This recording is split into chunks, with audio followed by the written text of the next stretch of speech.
Hey guys, Toby here from Hadler Fitness.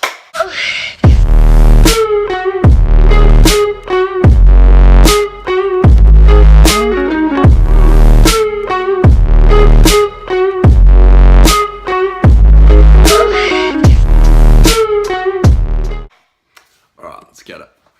Alright, so what I want to talk to you guys about today is about the process, man. The process and the journey and not comparing yourself to others. This is just something that's been resonating with me for such a long time. Like, obviously self-development, like I'm not perfect, I'm far from perfect, but like, I just want to talk about self-improvement and just kind of getting shit done and not comparing yourself to others and being the best version of yourself. I've had such an amazing day today. Went out, did Bondi to Bronte walk, went out, had a nice lunch, and yeah, just living, man, living. That's what I'm doing up in here. Said some things to you.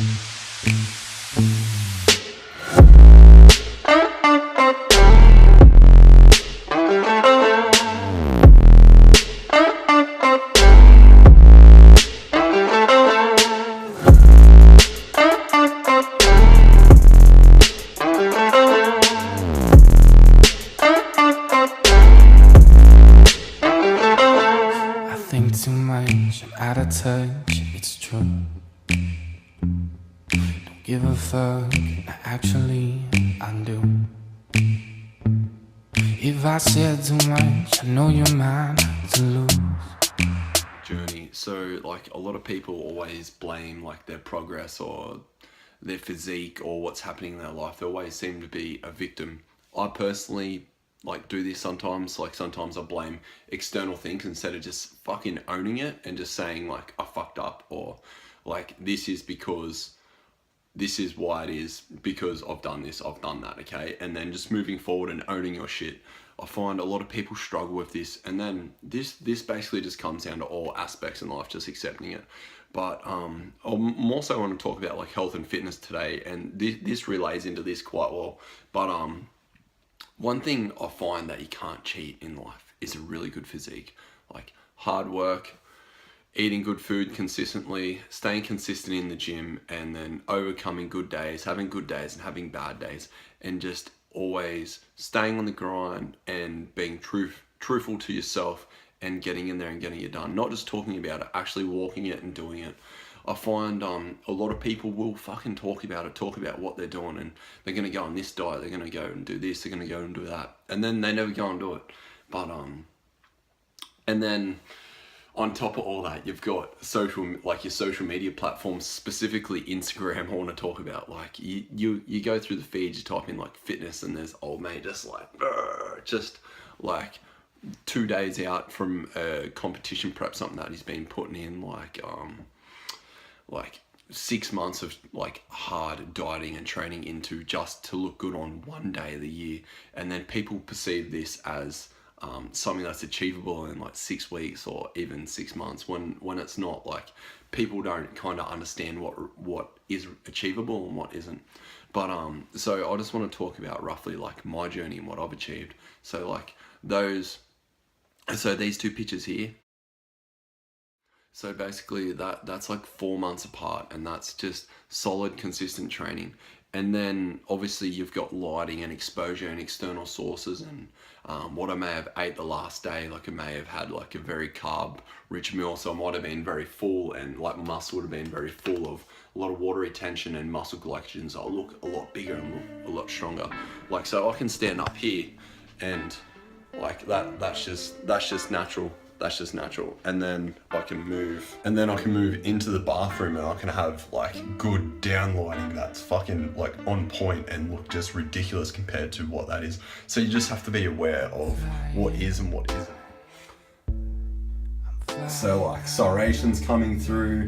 Sorry, my serrator's coming through. Like obviously well-developed six-pack.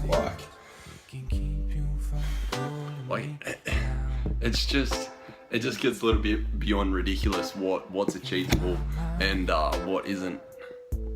So like obviously I might be more genetically predispositioned to be maybe look a little bit better than some people do just based on my height and genetics and muscle insertions and all that kind of stuff, and not previously being overweight when I was a kid, mainly being skinny and being a hard gainer. Then that's an easier platform to build muscle than someone who's overweight and trying to lose weight and build muscle at the same time. Obviously, all those external factors come into play, but you can't blame external sources and what you've been given in life. Like, you can't go through your life fucking blaming things like, oh, I'm fat because of genetics and big bone, man. It's fucking a fallacy. It's false. Like, you're lying to yourself. Like, stop comparing yourself to others and compare yourself to you. So, like, obviously, your own progress. I compare myself to, say, 6 months ago. I was like just above 100 kilos. Now I'm down to about 93. My strength's relatively the same. I've lost 10 kilos and I'm training less and I feel fucking phenomenal. I feel so much better. I'm not weighed down by like supplements, protein shakes, fucking eating like 6-8 meals a day. Like, I just don't respond well to eating, like bulking very heavily. Like, obviously I built a lot of muscle in that process, but like where I am now, I'm fucking happy. I'm happy maintaining my weight.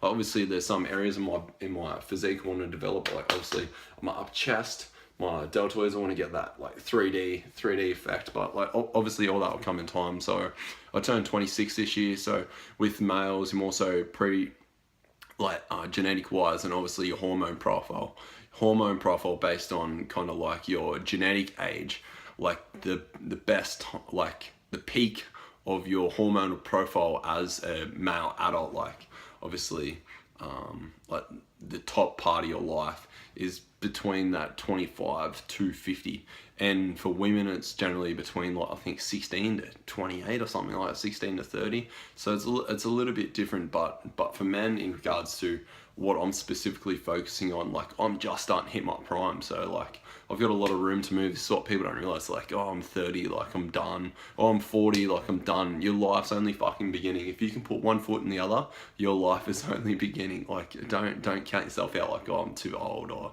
this, I've had a knee reconstruction, or my lower back's fucked, or like that kind of stuff. Like, don't blame external sources. So just understand, like, social media, people want to portray the best of themselves and portray the best aspects of themselves. So you're only going to see the best. You don't see fucking behind the scenes what goes on. So like, they might show a really good picture, like, oh, healthy meal, healthy fitspo, I'm doing this, I'm doing that, I'm going to the gym 6 days a week, when really they only went to the gym twice that week, or haven't been for the last month because they've hurt themselves, and they're chowing down on Maccas at night. Like, you don't see that kind of stuff behind the scenes. Like, it's just endless. But what I want to share with you guys is basically just enjoy the process, stay consistent, and like make it a part of your lifestyle. Like, obviously having good physique is something you can't cheat. It's like honestly, like, people are like, oh, but you can take anabolic steroids and you're gonna respond better and all that kind of stuff. But the thing is, they still have to put in the hard fucking work. They still have to go to the gym, they still have to eat right, they still have to train right. And obviously they're probably going to grow a lot more muscle than me, and it's going to be a lot quicker. But whether they retain those results for longevity and for a long time, probably not going to say not, because a lot of people that do supplementation in regards to like anabolic steroids and stuff, they shoot up and they bounce back down. So like, obviously for myself as a natural lifter, my progression, if I keep my volume the same, if I stay like at maintenance, I will relatively maintain my physique. Like, obviously if you don't use it, you'll lose it. But obviously if you use it, you're going to maintain it. And obviously if you reach above that and then throw in periodization programming and all those amazing external resources in regards to science and all that literature, it's you'll improve. So I'm going on a little bit of a tangent, a rant here, but what I want to say is stay consistent and just keep plodding along. Like, stop fucking comparing yourself to like Phil Heath or something like that. Like, people are like, oh, a beginner, oh, I'm going to do Phil Heath's workouts, or I'm going to do this, I'm going to do that, or I'm doing this. So like, people like to talk about what they're doing instead of actually fucking doing it. Get in there, start with a beginner program, start off full body exercises. Do one exercise per muscle group in the gym, and do that 3 to 4 times a week for the first fucking 6 months. Build a solid base, start off light, progressively get heavier on your weights. Stick around that like 6 to 15 repetitions. So do a heavy set, then do a few light sets. Train roughly to failure or near to failure, and go for a run, do a little bit of cardio, and play some sports, and just enjoy life and stay relatively healthy. Like, if you just do this consistent basis, you mightn't look like me, you mightn't look like a bodybuilder, but you're going to be relatively fit and healthy. And you, like, obviously if you're trying to chase girls, you may seem a lot more attractive than your average person because you're athletic. Obviously athletic and aesthetics, like looking aesthetically fit, is a lot more attractive, and you feel a lot better and you're a lot more confident. Like, there's not many people that are really, really overweight that are very confident. I take my hat off to the people that are, because I know if I was personally overweight and I'd be very body conscious about that. I wouldn't be able to express myself on an external platform like this, but some people can. They fucking own it. So there's nothing wrong with being overweight. Like, there's nothing wrong with that. Like, you don't even have to go to the gym. Like, that's just a part of my lifestyle, and it's what I fucking know, and I know a lot about. So that's why I like to talk about it on this platform. It's not for everyone. I'm not here for everyone. I'm here for people that kind of resonate on the same frequency as me. But besides that point, don't fucking whinge. Like, whatever state you're in, fucking own it. Like, if you like going out, you like being overweight, you like drinking, like kind of shit, and you're owning that and you're not complaining about it, fucking good on you. Like, you keep fucking doing your thing and I'll keep doing my thing. Like, I don't compare myself to others, I compare myself to me and how I can better myself and keep moving forth throughout my life. So this is going to go for business, self-improvement, my fucking family, and like my physique as well. So obviously when I get to 60, my physique's probably not going to be important, probably not even at 35, but obviously I want to, like, it shows my hard work and dedication. So I may lose some muscle size, but the thing is, it's always going to be one thing that's going to be consistent in my life because I love it. Like, I'm passionate about it. It's what it's kind of my meditation. It's my weekly meditation. Going to the gym. It's my fucking time. I go in there and I get it done. I go in and I fail every session. I fail hard. So, like, obviously I fail on the weights, up down. Like, I fail on that aspect, and then I feel like this makes me a stronger person, helps me grow into a better person. I've had such an amazing day today. Like, I've just been thinking about the process and kind of everything that I have achieved, even though it might be minute to some people out there, but like, in myself, I feel so fucking happy and so alive right now. I just wanted to share this. Like, even if no one watches this and doesn't follow me, like, as long as I can help one person kind of just push forth and stay motivated. But I hope you guys enjoyed. Make sure you like, subscribe, and share as always. I'll see you in the next vid.